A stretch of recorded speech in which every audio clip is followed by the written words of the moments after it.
तीसरा कौशल पढ़ने जा रहे हैं हम पुनर्बलन कौशल। कौन सा कौशल?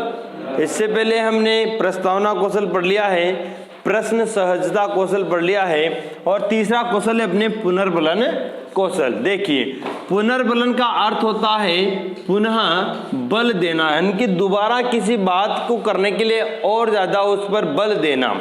एक बार किसी ने एक काम किया, मान लो कोई अच्छा कार्य किया विद्यार्थी ने, फिर आप उसको और ज्यादा मोटिवेट करें कि इस काम को तुम और करो, और अच्छे से याद करो। अभी तुमने अच्छा याद, एक प्रश्न किया, एक दूसरा याद करो, यानी कि किसी अच्छे काम को करने के लिए हम उसे और मोटिवेट करें। और मान लो कोई वो बुरा काम कर रहा है, छात्र शरारत कर रहा है या पढ़ाई नहीं कर रहा, तो उसके लिए भी पुनर्बलन दिया जाता है, लेकिन वहां पर कौन सा दिया जाता है? नकारात्मक पुनर्बलन दिया जाता है, यानी कि नेगेटिव। उसको मना किया जाता है उस काम को करने के लिए, बार बार उसे को रोका जाता है कि ये काम नहीं करना है। और कोई अच्छा काम है तो उसको बार बार करने के लिए प्रेरित किया जाता है, यही पुनर्बलन होता है। शिक्षण अधिगम क्रिया में, ये शब्द मैं समझा रहा था आपको, शिक्षण पढ़ाना, अधिगम सीखना, और छात्र तो सीखते हैं, अध्यापक सिखाता है, तो उसके बीच में सीखने सिखाने की जो क्रिया होती है उसमें अध्यापक द्वारा प्रयुक्त की जाने वाली वे अनुदेशनात्मक क्रियाएं, अध्यापक जो जिन क्रियाओं का प्रयोग करता है, जो अनुदेश बच्चों को देता है, अनुदेशनात्मक क्रियाएं जिनके माध्यम से अध्यापक छात्रों को किसी व्यवहार को बार बार, ये देखो, जिसके द्वारा अध्यापक छात्रों को किसी व्यवहार को, कोई वो सीख रहे हैं बच्चे, याद करके ला रहे हैं प्रश्न उत्तर, उन चीजों को कि किसी व्यवहार को बार बार दोहराने या न दोहराने के लिए प्रेरित करता है, उसे हम पुनर्बलन कहते हैं। यानी कि आपने मान लो एक क्वेश्चन याद करने के लिए दिया, बच्चे ने याद कर लिया, तो आप उसे मोटिवेट करोगे नहीं करोगे? शाबाश बेटा, बहुत अच्छा किया, इस अब अगले पार्ट के भी याद करके लाना। ये तो क्या सकारात्मक पुनर्बलन हो गया। बार बार हम उसे एक बार कर लिया, फिर उसे और प्रोत्साहित करेंगे। मान लीजिए किसी ने याद नहीं किया, तो उसको कुछ उसके संबंध में समझा कर उसको याद करने के लिए मोटिवेट कर सकते हैं। और मान लो कोई नकारात्मक काम करता है, कोई पढ़ता ही नहीं है बिल्कुल ही, या कोई दूसरे काम करता है, शरारतें करता है, क्लास में डिस्टर्बेंस करता है, अनुशासनहीनता करता है, तो कोई बच्चा अनुशासनहीनता करता है तो उसे अपन थोड़ी कहेंगे शाबाश और कर, शाबाश बेटा बढ़िया करी और कर, ऐसी थोड़ी बोलेंगे। क्या कहेंगे? ये गलती दोबारा नहीं होनी चाहिए, उसको थोड़ा डांट भी सकते हैं हम। तो ये नकारात्मक पुनर्बलन होता है, नेगेटिव, और एक होता है पॉजिटिव वाला। ठीक है, तो यहाँ देखिए दोबारा कि शिक्षण अधिगम क्रिया में अध्यापक द्वारा प्रयुक्त की जाने वाली वे अनुदेशनात्मक क्रियाएं जिनके माध्यम से अध्यापक छात्रों को किसी व्यवहार को बार बार दोहराने के लिए, या दोहराने या न दोहराने के लिए प्रेरित करता है, उसे हम पुनर्बलन कहते हैं। पुनर्बलन शिक्षण अधिगम क्रिया में संजीवनी का कार्य करता है। पूछ ही ले कि शिक्षण अधिगम क्रिया में संजीवनी का काम कौन करता है? पुनर्बलन। मान लो आप पढ़ा रहे हो बच्चों को, आप कोई पुनर्बलन यानी कि मोटिवेशन, ये ध्यान रखिए आप, उनको कोई आप शाबाशी नहीं दे रहे हो।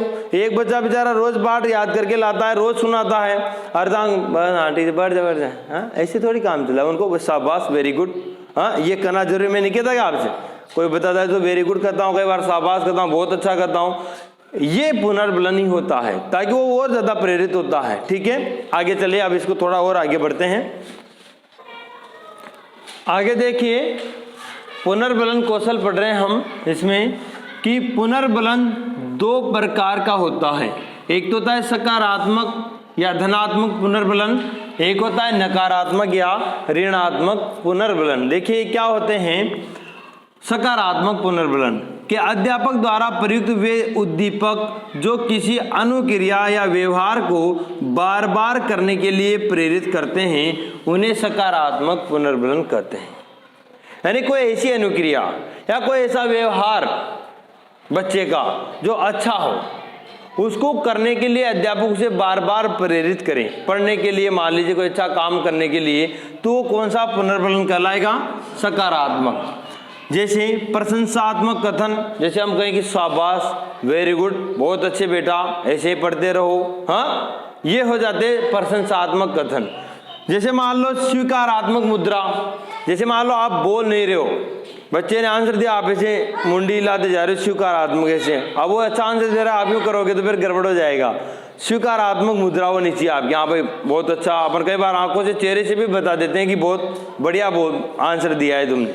तो स्वीकारात्मक मुद्रा ये कौन से होते हैं? सकारात्मक में दिए जाते हैं। अब देखिए अब नकारात्मक या ऋणात्मक क्या होता है।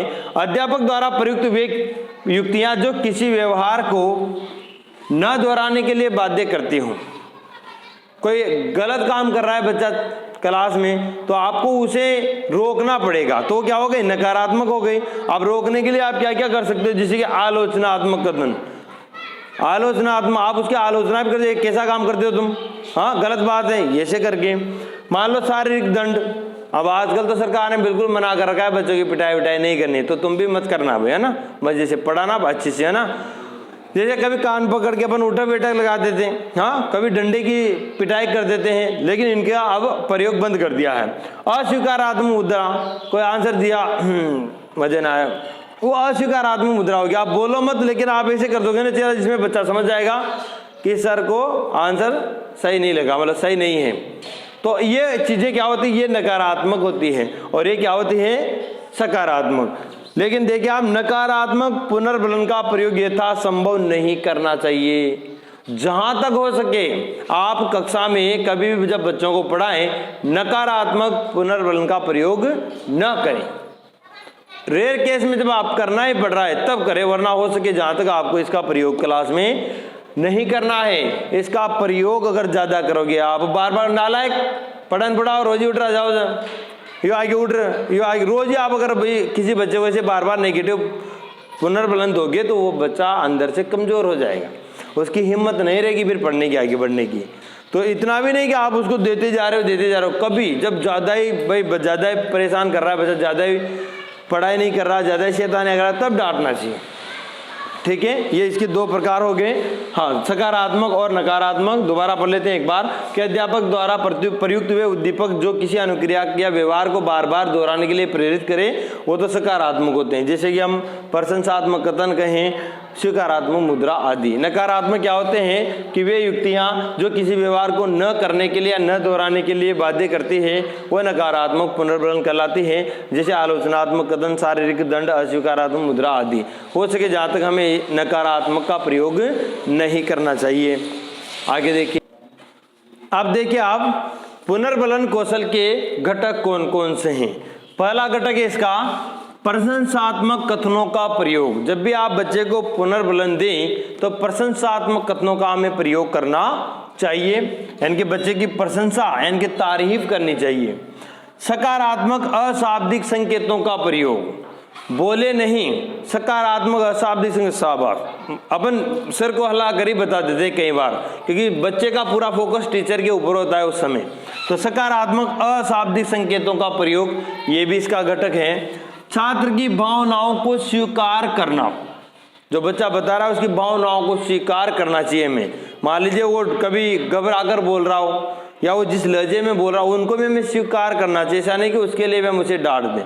कई बच्चे होते हैं जो बोल नहीं पाते हैं खुलकर, तो अटक अटक के आंसर बताते हैं ना, तो उनकी भावनाओं को भी हमें स्वीकार करना चाहिए, उनकी भावनाओं को हमें ठेस नहीं पहुंचानी चाहिए।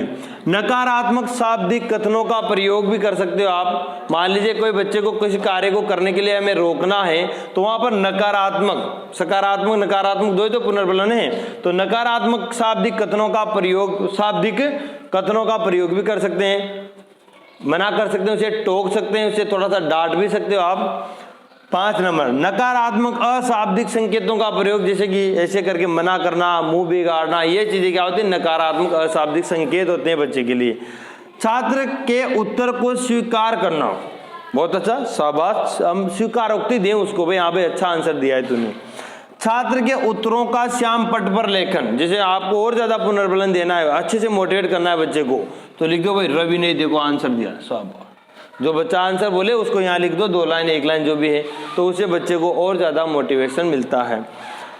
पुनर्बलन का समुचित प्रयोग, ये आ गया। ये भी नहीं कि आप पूरा ही सब करें जा रहे दिन भरी, हाँ तो ऐसे नहीं होता है। समुचित प्रयोग, ऐसे नहीं कि आप बार बार ही दें, कभी मत दो, जब इसकी क्वालिटी बनी रहेगी, वरना आप देते रहोगे ना बार बार तो उसकी फिर वो क्वालिटी नहीं रहती हो, उसका उतना इच्छा नहीं होती बच्चों की, तो करता है रहे। बीच बीच में देते रहे आप। जैसे मान लो उसने 3 प्रश्नों का उत्तर दिया, आप 2 में दे दो, 1 में मत दो, ठीक है बैठ जा, ऐसे भी बोल सकते हैं हम, ठीक है तेरा आंसर बैठ जा, ऐसे में नॉर्मल भी कर सकते हैं, और किसी में उसको वेरी गुड कर सकते हैं, हाँ, किसी में गुड ही कर दें, केवल वेरी गुड, बहुत बढ़िया, यानी कि अलग अलग प्रकार से देने चाहिए उसकी कंडीशन के ऊपर। तो आपने ट्रेनिंग करके इतना तो आप जानते हैं। पुनर्बलन में विविधता होनी चाहिए। धनभरिता शाबाश शाबाश शाबाश शाबाश ही करे जाओगा तो शाबाश सर आ गया, यूं कहा फिर चौधरी ये आ गया शाबाश सर, ताऊ नाउ शाबाश ही पार देगा। गुड का दे गुड सर आ गया। मतलब आप जिस पुनर्बलन को बार बार काम में लेते हो, अगर मान लो एक ही एक के पीछे पड़ जाओ आप, हमेशा वही वो बोलो आप, अच्छा अच्छा, तो वे अच्छा अच्छा दाऊ नाम पार देगा चौधरी, है ना। तो बच के रहना।